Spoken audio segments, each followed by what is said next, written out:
Dear friends, I am Mohan Kumar, Civil Servant 2016 batch and into Danix service. Today I am available to brief you regarding the scheme of UPSC Civil Services examination. As we know, the UPSC Civil Services examination is conducted in 3 stages. Number 1 stage is preliminary examination, that is also called PT, that is a preliminary test, and the second is main examination, and third is personality test. Preliminary examination that happens generally in the month of May has 2 papers. Paper 1 is called General Study, Paper 1, and Paper 2 is called CSAT. CSAT means Civil Services Aptitude Test. In the Paper 1, there would be 100 questions, and those 100 questions come from the varied subject of the general study. Like we can say, and it is a part of syllabus, that geography, history, polity and governance, economics, science and tech, environment and biodiversity, international relation, maybe disaster management also some question, and internal security. Apart from this, there would be the current affair from the last, more question from 1 year, but it may be from 2 year and 3 year as well. So from all these fields, question would be asked in the general study. The general study paper would be having 100 questions, and every question, if it is correct, would be having 2 marks, and if it is wrong, then 1/3 of that 2 marks would be deducted. So it has negative marking also. So if there are 100 questions, then the total marks in paper 1 general study is 200, and generally cutoff goes between 100 to 105. However, it depends on a particular year and the toughness of question in that year. So sometimes it may go 98, 97 also, but sometimes it may go as high as 108 and 109. So basically, on average, we can say the cutoff is around 100 marks out of the 200 marks after negative and making the merit of the students' aspirants. Apart from general study paper 1, the paper 2, which is called CSAT, Civil Service Aptitude Test, is having question from the mathematics, reasoning, logic and comprehension. If I exactly speak about the different subjects or different topics, then they are comprehension, interpersonal skill including communication skills, logical reasoning and analytical ability, decision making and problem solving, general mental ability and basic numeracy, that is mathematics. So these are the different topics which are enlisted in the subject, but basically we can say they are from the 3 dimensions, 3 subjects.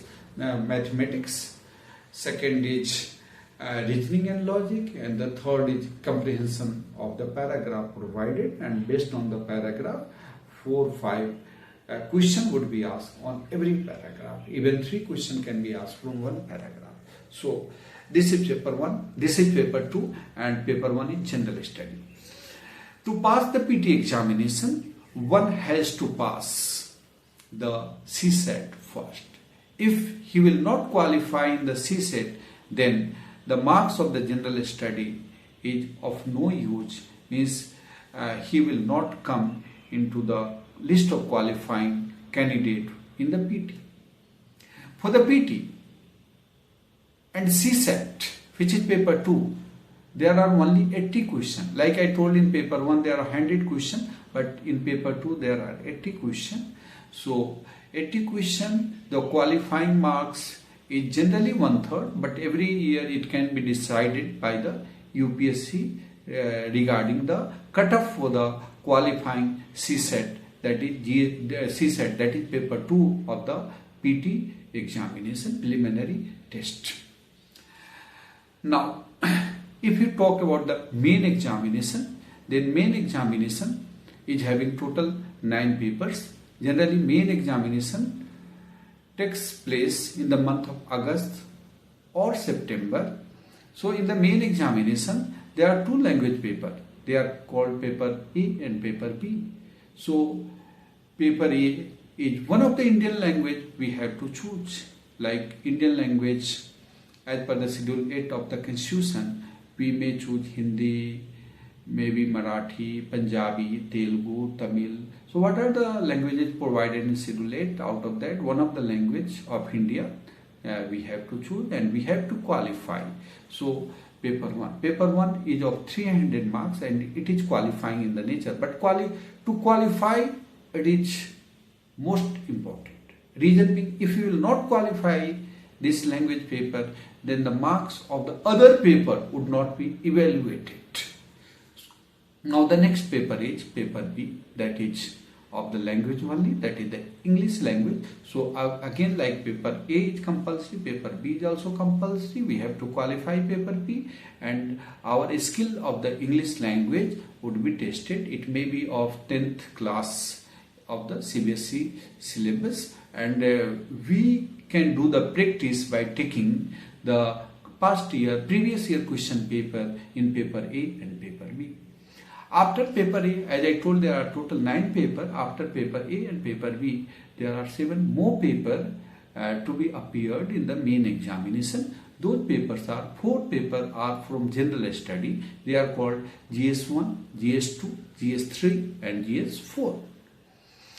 Apart from this, there is one paper, and that is called essay. So essay writing, there is one more paper, and apart from essay, we need to opt one optional subject. Like some people may choose geography or history or political science or public administration or mathematics, or even if he is from engineering background, and if he is a civil engineer, he may opt for civil engineering also. But this is not mandatory for a person, that if he has done his bachelor in a particular subject, then he must choose that subject only. This is not mandatory. Even I am graduate from mathematics, I may choose geography, I may choose history, I may choose political science. So this is ultimately the decision of the candidate, that which subject he chooses as an optional paper. So if you are choosing a particular optional paper, let us say history or geography, then you have to appear in 2 papers of that optional subject, paper 1 and paper 2 of optional subject. So I told that there are 4 general study papers, 1 paper is for essay, and there are 2 more papers of the optional. So there are total 7 papers, and each of these 7 papers is having 250 marks. Full marks. Then 250 marks into 7 paper, and that would come as 1750. So if you appear in the main examination, then you have to qualify language paper 1, that is the Indian language. Secondly, you need to qualify paper B, that is English language. After that, these 7 papers would be evaluated, and all the marks of these 7 papers would come as total marks would come as 1750. As I told that each paper is of the full marks of 250. Out of these 1750 marks, you would be awarded certain marks, and on the basis of that, the main examination result would be declared. Generally, it is declared in the month of January. Sometimes if it is late, it may be February, and sometimes if it is early, it may be the last week of December or the third week of December. But generally we may consider that it may come in the beginning of the January. Once the result of this main examination comes, then certain number of people, they are called for the interview. Let us say the final list final vacancy is 1000. Then what is the number of candidates who would be called for the interview? Generally, the number of candidates called in interview are 2.5 times, 2-3 times than the number of vacancy. If there is a total vacancy of 1000 in a particular year, then the total number of candidates who would be called for the interview may be from 2500 to 3000 or something like that. Maybe a little bit more or less, something that depends upon the UPSC. Exact number depends upon the UPSC. So those people would be called and they would be evaluated about their personality trait. How officers should be there, what are the quality of officer that is present in a particular aspirant. The marks for the interview is 275.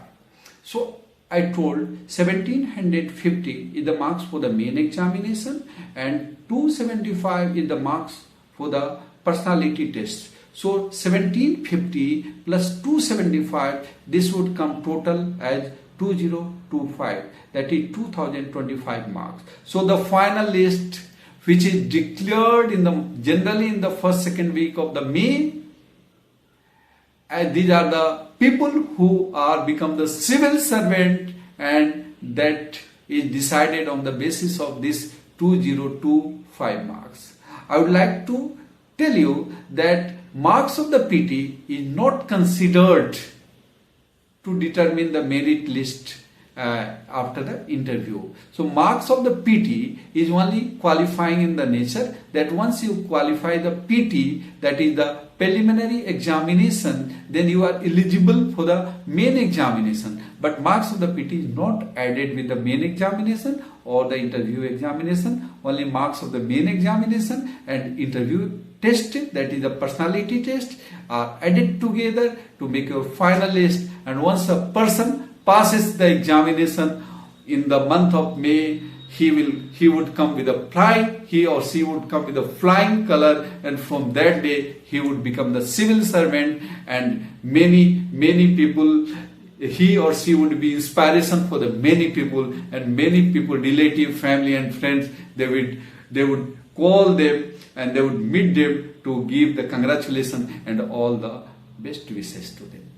After that they would go for the training. So this is the main scheme of the examination, that this is the 3-stage examination: PT, main, interview. PT I told 2 paper, general study and the CSAT. Again main examination I told 9 paper, that is language paper 1, that is Indian language. Second is the English language paper, 300 marks for the Indian language but qualifying in nature. Second is the English language test, that is 300 marks qualifying in the nature. And then there are 7 papers whose marks would be added for the merit list, that is GS1, 2, 3, 4 and essay paper, and again optional paper 1, optional paper 2, and total is 1750. Then I told there is an interview, and for interview there is 275 marks, and 275 1750 total would come at 2025, and out of that only the merit list would be made, and after merit list a list of finally successful candidates is declared in the month of May, maybe first week of May or something like that. And after that, if you pass, you appear in that particular list, you would become civil servant after completing your probation period of 2 years, that is the training period. So for today, this much only. Again I would come and I would tell you the different aspect of the civil services. Thank you very much. Have a nice day and all the best. Thank you.